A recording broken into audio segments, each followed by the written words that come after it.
Let me just say, history is important, and Pat Durham and St. Peter CME, and she talked about this, led to this event being formed, and we need to acknowledge that and remember that, because it was a fight to start this event, which was the very first MLK event here in Contra Costa County. So give it up for St. Peter CME and for Pat Durham. And right, El Cerrito and West County didn't let COVID stop us from having the event last year or this year, because of the planning committee made sure that this would happen to bring us together. I think the reason it's so important for us to come together today isn't just to celebrate and remember today. I think it's to inspire us to keep doing this important work the other 364 days of the year, right? And you know, a couple of years ago, I was at a civil rights museum in Alabama and picked up this shirt. The march continues. Because unfortunately, in this country, we haven't come, frankly, far enough. We need to continue the march. We need to continue the protest. We need to continue the action. But most important, we need to start placing our resources and our priorities where it counts to end disparity and achieve equity in this country. And I know we're going to hear a bit later from our District Attorney, Dinah Beckton, about her fight for equity in the criminal justice system. Tomorrow, at our county Martin Luther King celebration, we also do a Humanitarian of the Year award, because it's about recognizing somebody who really stood for Dr. King's values of achieving equity in our country. It doesn't take much to figure out that during COVID, things got worse in terms of equity and disparity.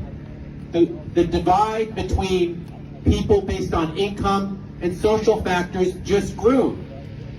I see Demlis Johnson from the city of Richmond here. Demlis knows how hard, working together with Richmond and community groups to close the vaccine equity gap, where African Americans and Latinx residents had a lower rate of vaccination at the beginning of this pandemic, right? And we worked with pastors and city leaders and community groups to close that gap. So COVID exposed too many of the disparities and inequities we have in our country. So tomorrow, a strong black woman named Gigi Crowder is being awarded the Humanitarian of the Year award in Contra Costa County. If some of you know her, she's the director of NAMI Contra Costa, National Alliance for Mental Illness in Contra Costa. And she has fought, along with the Miles Hall family, with creating a nonviolent mental health crisis response for people who have mental health issues, because we have seen the track record where people of color have gotten killed who are experiencing a mental health crisis. And the design of this system, which she and so many people fought for, is to have a much more mental health social service response.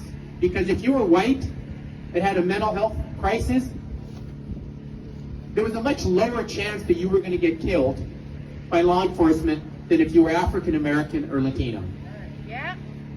And so I'm proud to say, with the urging of people like Gigi and the Miles Hall family, we were able to allocate $20 million a year for a nonviolent mental health crisis response in Contra Costa County, which will affect Richmond and El Cerrito and every city in this county. So Gigi, people like her, continued his vision and fought, right? It didn't come without a fight.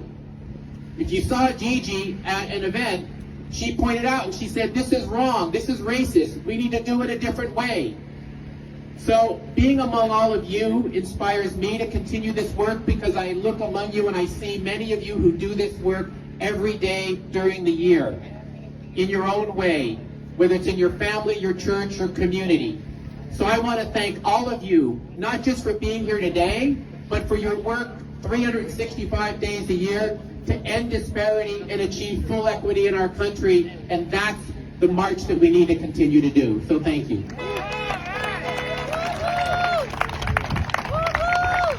Thank you, gentlemen.